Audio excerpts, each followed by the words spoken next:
name is Christina and today let's take a look at Penhaligons Portraits collection. Amazing design that isn't probably for everybody, but I love the hats, the animals. It's just not work and it's something different. And today we will talk about a discovery set with 10 fragrances from the Portraits collection, and I have to say this is probably one of the best discovery sets that I bought, but it depends on what site you look at it from. Mostly when I buy discovery sets, I like maybe 1/3 of the fragrances here. I love pretty much 80% of those fragrances. 2 fragrances are to me a little bit too plain, too boring, but all of these fragrances share a very similar dry down, very vanilla, caramelly, kind of gourmand-ish with that caramel. So yeah, this is the discovery set Penhaligons, and I paid approximately 32 euros for this discovery set, but you do get 10 samples, each one with 2 milliliters, and you can see how much I have used up of some of these fragrances, so you can see which ones are my most favorite ones and the ones that I really didn't enjoy. First, give this video a thumbs up, subscribe, and let's get into it. So the first fragrance that I want to talk about is that fragrance that isn't really for me and I don't see myself purchasing it, and this is Duchess Rose. A very kind of like an English rose. This is woody, it's musky, it's that typical English rose with musk, with some wood, a little bit with some sweetness to it, but nothing original, nothing special. Not that it's a bad fragrance, but just nothing for me. I love my rose fragrances to be a little bit darker, a bit woodier, maybe with some patchouli, amber, or oriental, heavy duty beasts. This one is that English rose that is kind of neutral and yet a little bit boring personally for my taste. But the fragrance that is for me, and I have used up quite a bit, this is a very complex 3-dimensional fragrance with coffee, with caramel, with some flowers. It feels a bit powdery and yet so sticky and rich and deep and amazing, gorgeous coffee fragrance with cardamom. The cardamom isn't too aromatic. You know, you might associate cardamom with masculine fragrances, but not in this fragrance. The cardamom adds the 3-dimensional effect, that it's not too plain, too boring. This is a sexy beast in a bottle. If you're looking for a Penhaligons fragrance that will get you compliments for a date night or a special occasion fragrance where you feel very feminine, and it's that roasted coffee with the cardamom, with some flowers, and yet it feels a little bit smoky. This is what I love about this fragrance. It's not like the next fragrance, which I actually don't like, which is a Caramelly Constance.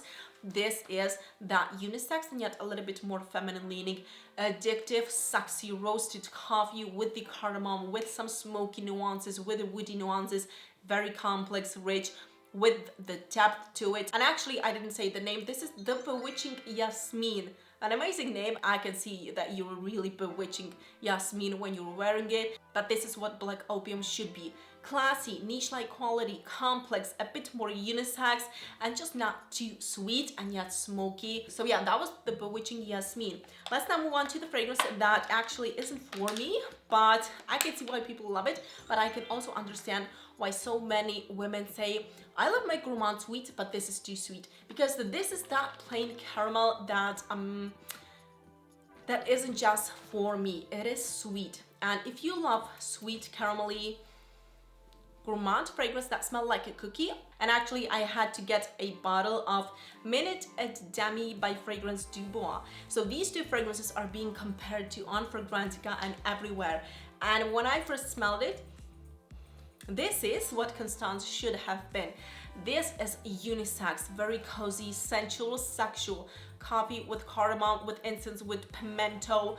This fragrance does it kind of without the complexity, without the 3D effect, as I love to say. This is just that plain caramel.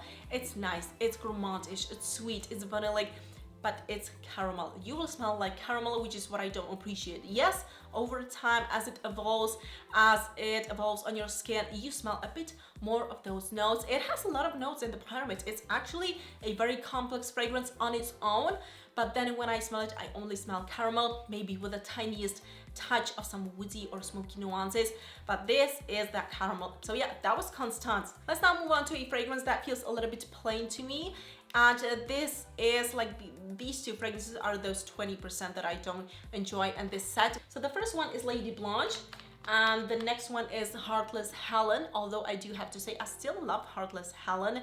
But yeah, Lady Blanche, it's those white flowers. It's green and airy, white flowers, fresh. Over time it gets too musky, almost like laundry detergent, something like soapy, clean, not aldehydic, but it is musky, and those white, fresh, clean flowers, clean white flowers. This is how I would describe this fragrance. I feel like you can find something similar in Sephora. Not that it's bad, it's just not for me and I wouldn't buy it. So Lady Blanche. Now Heartless Helen. Heartless Helen has like an amazing liquid. The color of this liquid is to die for, just because it feels very like a poison. It's bluish and green. Can you see that? So yeah, it is green. It's again sweet, a bit caramelly. It's green and white floral, very powdery sweet, almost almondy, a little bit musky. And this fragrance, Helen, it's classy. Probably if you enjoy Dior Addict, you would like this one. Dior Addict is that green vanilla that isn't for everybody, but it's my most epic vanilla fragrance. And I still don't own this fragrance, but now I realize that whenever I'm Sephora, I always have to spray Dior Addict. So I think I have to buy it just because it is amazing. It's timeless. Oops. It's timeless, it's classy, it's just for grown-up women who love nothing like hypnotic poison, that almondy, baking like sweet vanilla, but something green. Helen could be your choice if you're into those kind of green vanillas. So the next fragrance is Lord George, the tragedy of Lord George. And I also love the stories behind these fragrances, very interesting, but this is the tragedy of Lord George and I love this fragrance. Probably one of those a bit more masculine leaning fragrances from the Portraits collection, just because it is aromatic. It has tonka bean, I think it has also rum, it's boozy, it's warm spicy with vanilla. An amazing fragrance and I love it on me. Yeah, so this has that classic men's fragrance touch to it, and yet when it dries down, again, as I said in the beginning, it does get that vanillic and caramelly base that is similar in all of these fragrances. Regardless which one you choose, you get in the dry down the tiniest touch or a little bit more of that caramelly base. Here we have it too. In the beginning you get a blast of woody notes, something aromatic, classic in regards to a men's fragrance, and then it gets a bit warmer and also vanillic. It's for those ladies who don't like anything sweet or too like Barbie-like fragrances. Let's now move on to the next fragrance, which is the Duke, a 2016 release, and this is an interesting fragrance. It's woody with rose, with gin, pepper, leather, woody notes. Again, complex, woody, a little bit aromatic and yet sweet. It has that nice gin. You get something gingery, like a tonic, or that gin with vanilla, with woody notes, a little bit almost citrusy or bergamot, but it doesn't have, I think it doesn't have any citruses or bergamot. The gin adds to it that nice touch to it, something different, the sparkle, a twist, call it whatever. But this is an amazing fragrance. Again, one of those fragrances, if you love your feminine florals, then this one could be a little bit more masculine leaning, but I still see it as a unisex fragrance, not masculine or feminine leaning. But beware, the woody notes, the leather isn't too pronounced, but in combination with that gin and pepper, it could seem like it's a little bit more masculine leaning if you're not into those fragrances. So yeah, that was much ado the Duke. What is it? Well, much ado about the Duke from Penhaligons. Let's now move on to the next fragrance, which is actually a fragrance I love. You can see I have used up quite a bit of that fragrance. Can you see that? So this is Teddy. Teddy is a beautiful, and it's called actually Terrible Teddy, and this fragrance is sweet. It's gourmand heaven, where it is a bit warm, spicy and woody, and it has that unisex touch to it. This is not one of those feminine leaning gourmand sweet vanillas. It has some power to it. It's that ambery, smoky, light suede leather, and actually this fragrance was made by Quentin Bish, an amazing perfumer that has some gems in his collection. ad or in his portfolio, and Terrible Teddy is one of those fragrances where it's in the middle of something feminine, sweet, vanilla, gourmand-ish with caramel, but also masculine, aromatic, woodsy, with leather, with black pepper, with cardamom. It has the best of both worlds, and I love this fragrance a lot. This is so beautiful. Not that it's too original, and it also has incense and ambroxan, so a nice concoction. So yeah, that was Terrible Teddy. Let's now move on to Mr. Sam. I love Mr. Sam. I'm in love with Mr. Sam. I love this fragrance. It is, and also the liquid, can you see? Again, blue, like I'm expecting something playful and nice, a little bit like a poison, man's poison. But this fragrance, again, it is that sweet. Oh, this is boozy. It's boozy, it's a little bit spicy, it's a little bit aromatic, woodsy. Again, it has so many directions, and yet it feels very complex and smooth, gorgeous. For ladies, if you love a little bit of those masculine fragrances, but you still love your feminine florals, and then you're looking for something in between that will make you feel cozy and has some cinnamon and tobacco, and it's boozy, and it's just rich, has some depth, then try the Blazing Mr. Sam. Trust me, you won't be disappointed.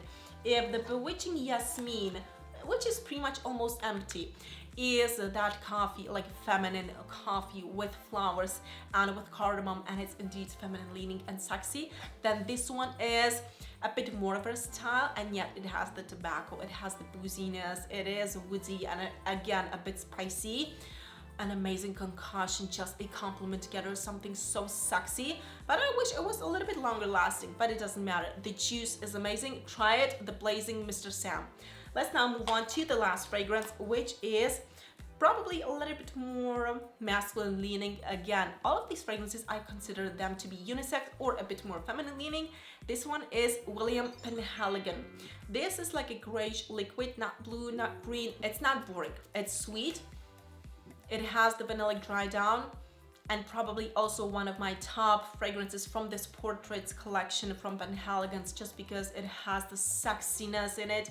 It is unisex, but also a little bit masculine leaning, and yet it has the caramelly, ambery, sweet vanilla base, which makes this fragrance like a gourmand, but not really. Aromatic, woodsy, maybe with leather, ambery, slightly boozy, and then the vanilla, a bit of caramel. I'm not saying there's caramel in all of these fragrances in the base, but this is what I get when I smell these fragrances. Just the nicest sweetness, but also with some contrasting nuances like aromatic and woodsy notes. So yeah, William Penhaligons, amazing fragrance with Mr. Sam and Bewitching Yasmine, probably my favorites from this collection. I am a fan of Penhaligons, and yet I own only one bottle from their classic collection, but I definitely want to add some other fragrances. Helvetii leather, Helvetii cedar. I'm into leathery and woodsy fragrances, something a little bit more unisex and masculine. So yeah, thank you for watching, give a thumbs up, and see you next time.